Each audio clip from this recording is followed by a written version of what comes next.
No lloré cuando mi padre me envió ese mensaje con las 4 palabras que lo cambiaron todo. No supliqué ni rogué cuando me dijo que hablara con su abogado. Simplemente respondí, vale, abrí mi portátil y retiré en silencio hasta el último dólar que le había estado enviando durante 4 años. Entonces descubrí algo que lo destruiría por completo. Esa noche en Denver, la luz de la cocina parpadeaba sobre mí, proyectando sombras en la pantalla de mi teléfono. Durante 32 años, había sido la hija que lo arreglaba todo, que pagaba todo, que absorbía cada golpe para que la familia pudiera fingir que estábamos bien. Mi padre, Harold, controlaba cada habitación en la que entraba con sus luces tenues y su voz baja. Mi madrastra, Marilyn, mantenía las apariencias impecables mientras la tensión crecía por debajo. Y Evan, mi hermano mimado, se movía por nuestra casa de Glendale como si fuera suya. Aprendí desde pequeña a ocupar el menor espacio posible. El orden de nacimiento no me definió, lo que me asignaron sí. Evan era la prueba de que Harold había criado a un triunfador. Yo era el chivo expiatorio, el amortiguador, quien mantenía el caos a raya. Si Evan cometía un error, yo lo solucionaba. Si alguien no pagaba una factura, yo la pagaba. Si Harold alzaba la voz, de alguna manera era culpa mía. La distancia no solucionó nada cuando me fui a la universidad.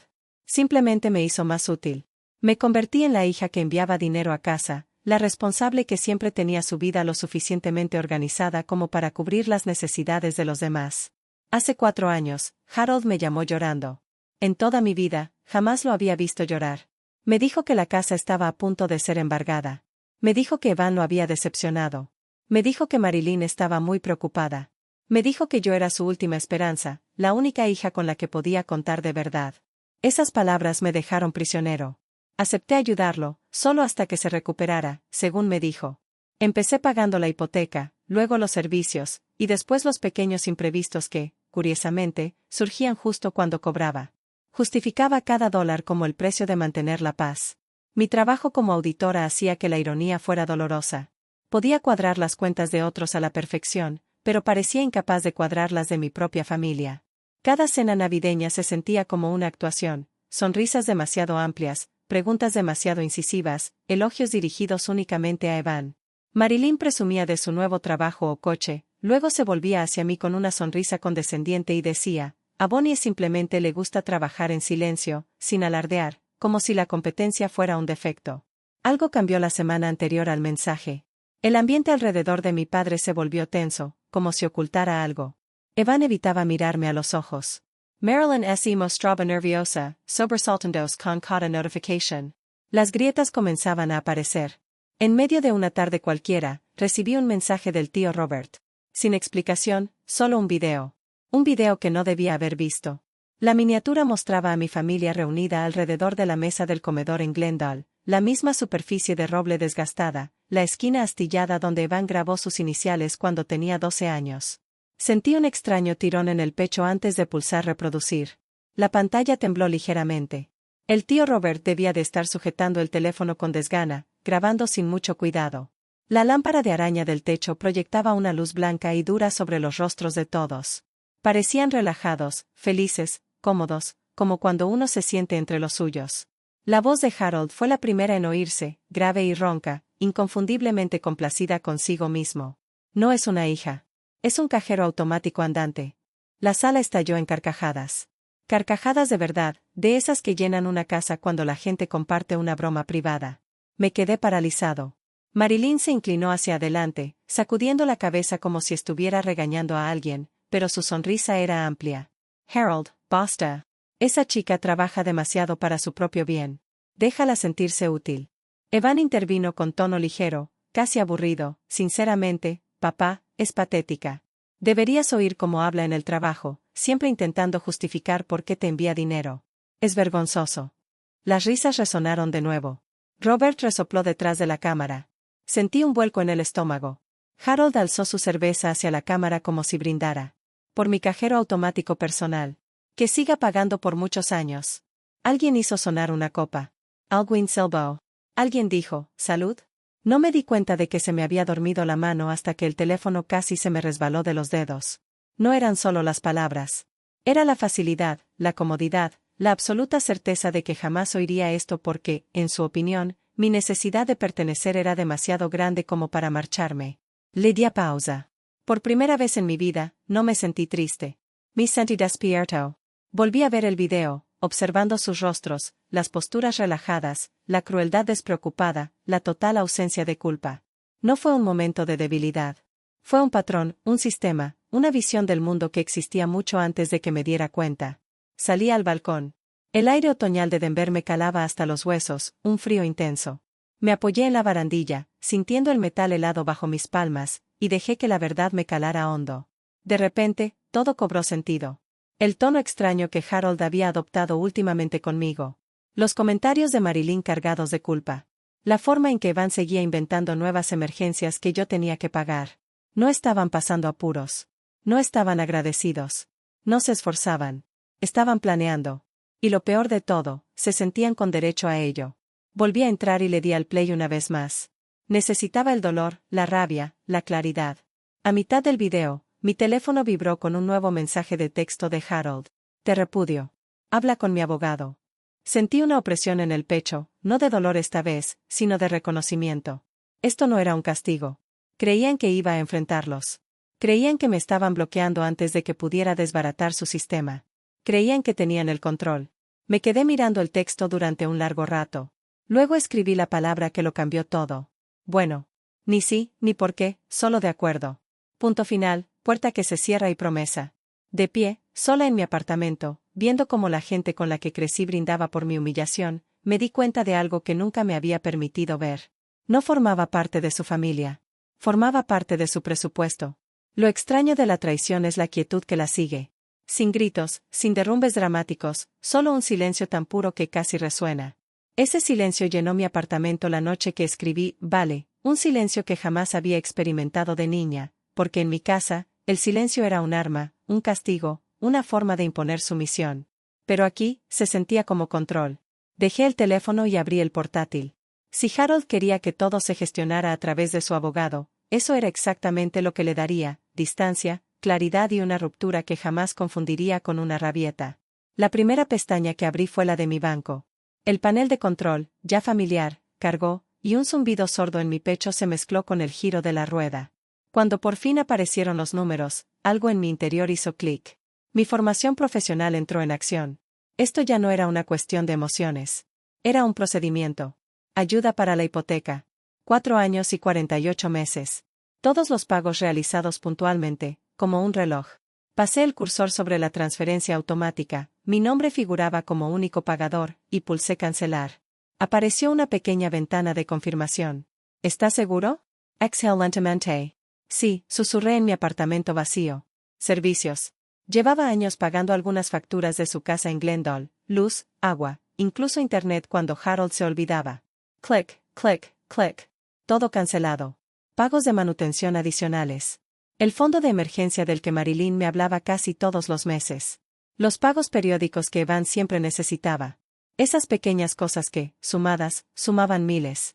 Los suspendí todos. Luego vino la documentación. Si Harold quería una guerra basada en papeleo y formalidades, yo dominaba ese lenguaje. Abrí un documento en blanco titulado simplemente, pagos. Sin dramas, sin comentarios, solo números, fechas, cantidades, descripciones. Limpio, ordenado, objetivo. El documento crecía línea a línea, repleto de 4 años de sacrificios financieros de los que jamás había hablado en voz alta. Mirarlo era como contemplar una radiografía de un hueso roto que nunca había tratado. Mi teléfono vibró. Un mensaje de Evan, más te vale no estar exagerando ahora mismo. No lo abrí. Otro zumbido. Marilyn. La hipoteca vence mañana. No lo compliques más. Eliminar. Eliminar. Pensaban que estaba fanfarroneando. Creían que todo volvería a la normalidad una vez que me calmara. Pero no estaba enfadado. No estaba perdiendo el control. Había terminado. A la mañana siguiente, me desperté más temprano de lo habitual. Mi apartamento se sentía más luminoso, como si alguien hubiera limpiado el aire.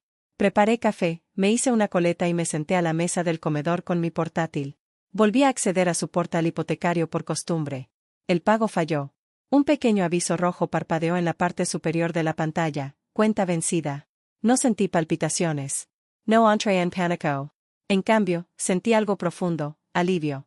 Fue la primera grieta visible en el sistema que habían construido sobre mis hombros. Por la tarde, las repercusiones se agravaron.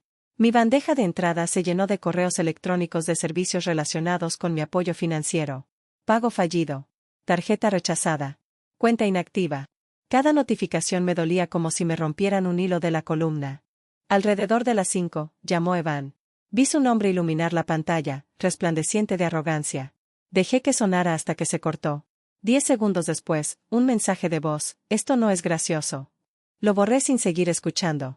Esa noche, volví a sentarme en mi balcón, contemplando las luces de Denver que se extendían por el horizonte.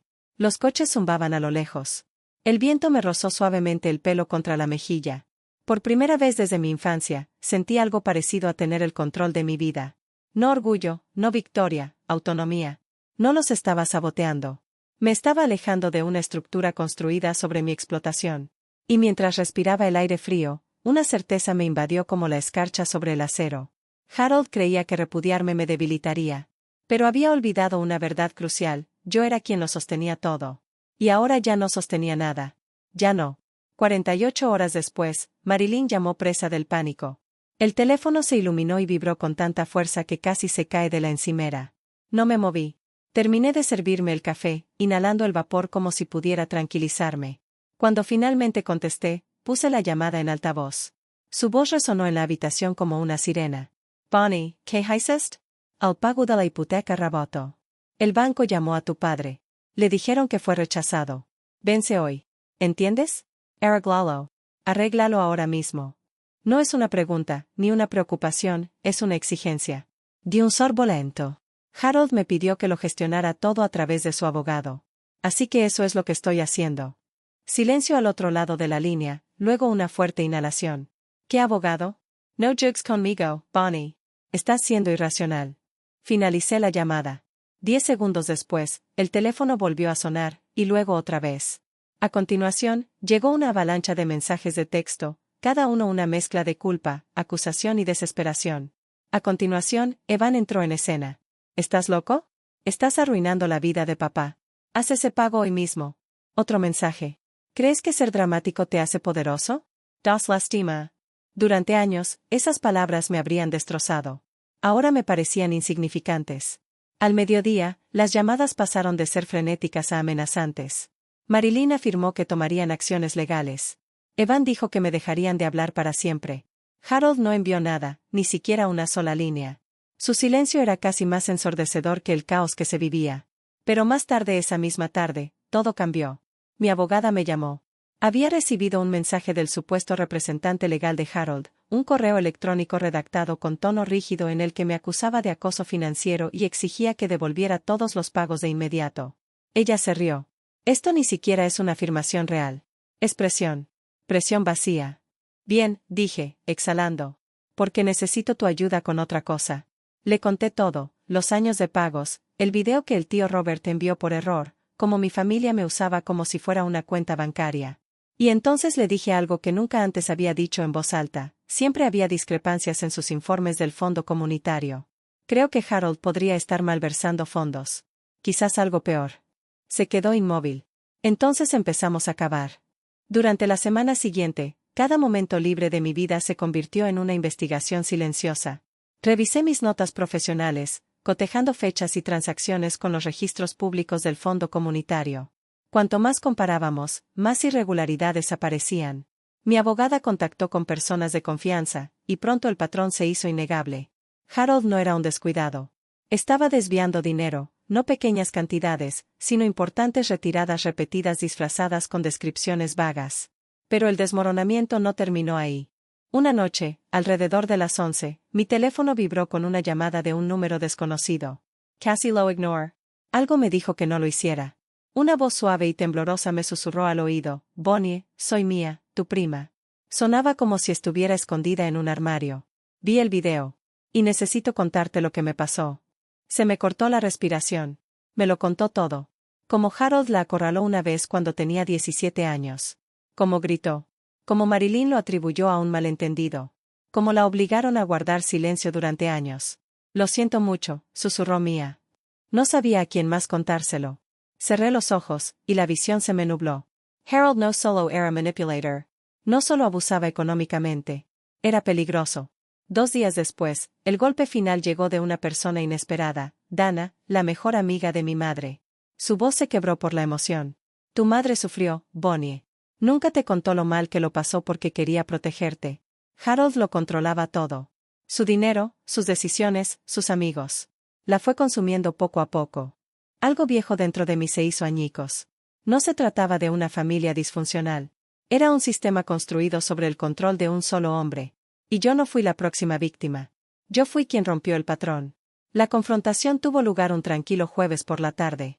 El sol de Denver se ponía, proyectando largas sombras doradas a través de la ventana de mi apartamento. Cuando alguien golpeó mi puerta, 3 fuertes golpes, lo supe al instante. Cuando abrí la puerta, allí estaba Harold. Su rostro estaba gris, demacrado, envejecido por el pánico. La postura segura que siempre había exhibido como un arma había desaparecido. Bonnie, dijo con voz ronca. Por favor, están hablando de acciones legales. La gente del fondo me acusa. Hay rumores por todas partes. Arregla esto. Puedes arreglarlo. Iris la audidora. Diles que fue un malentendido. Su voz se quebró al final. Eres mi hija, añadió, casi suplicando. Dejé que el silencio llenara el pasillo hasta que se movió incómodo. Entonces busqué en mi carpeta y le entregué una sola hoja de papel. Le temblaban las manos mientras leía. Cuando sus ojos se posaron en la lista de transacciones señaladas y el resumen de posibles irregularidades, se le cortó la respiración. ¿Qué? ¿Qué es esto? Un resumen de lo que ya saben los investigadores. Y de lo que más gente sabrá pronto. Levantó la vista, con el pánico reflejado en su rostro. Tú hiciste esto. No era una pregunta. Era una acusación. No, dije en voz baja. Lo hiciste tú. Negó con la cabeza, alzando la voz. Bonnie, por favor. Necesito tu ayuda. Me la debes. Retrocedí, dejando que la luz del pasillo acortara la distancia entre nosotros. No te debo nada. Y tú me repudiaste. ¿Recuerdas? Su rostro así contrajo. No quise decir. Ese es el problema, dije. Nunca lo haces. Cerré la puerta antes de que pudiera responder. El pestillo hizo un clic suave, un último y delicado sonido. Y tras él, oí como la respiración de Harold se entrecortaba, un único suspiro ahogado. En ese momento, su mundo se derrumbó. No porque yo destruyera nada, sino porque finalmente dejé de sostenerlo. Las consecuencias se sucedieron más rápido de lo que esperaba. En una semana, la Junta del Fondo Comunitario inició una investigación interna. Mi abogado les envió el resumen de las discrepancias y a partir de ahí, todo se desmoronó. Se celebraron reuniones, se solicitaron declaraciones. Las preguntas discretas se convirtieron en acusaciones abiertas. El nombre de Harold, antes pronunciado con respeto, se convirtió en una advertencia. Evan intentó defenderlo en Internet, pero sus publicaciones solo atrajeron más atención a la investigación. La gente cuestionó sus motivos. Se difundieron capturas de pantalla. Su reputación se resquebrajó bajo el peso de su propia arrogancia. A finales de mes, la casa de Glendale, su orgullo, mi carga, entró en proceso de ejecución hipotecaria. Los pagos que había realizado yo sola durante 4 años eran lo único que la mantenía a flote. Sin mí, se derrumbó al instante. Mientras tanto, mi vida en Denver dio un giro inesperado.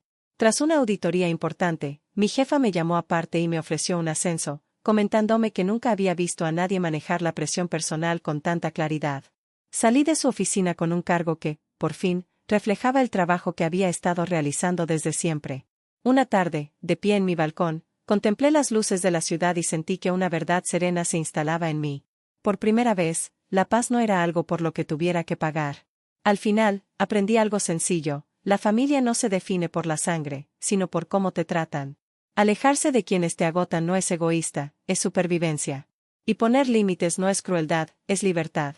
Si alguna vez has cargado con más de lo que te correspondía o se ha esperado que lo mantuvieras todo en orden tú solo, no te equivocas al decidir finalmente dejarlo todo.